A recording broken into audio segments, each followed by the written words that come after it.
How to redeem the Bank of America travel rewards. Hey guys, and let's get started.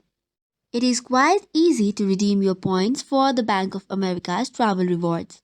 For this, you can open any of your browser and search for bankofamerica.com, or you could just go to the website or the application.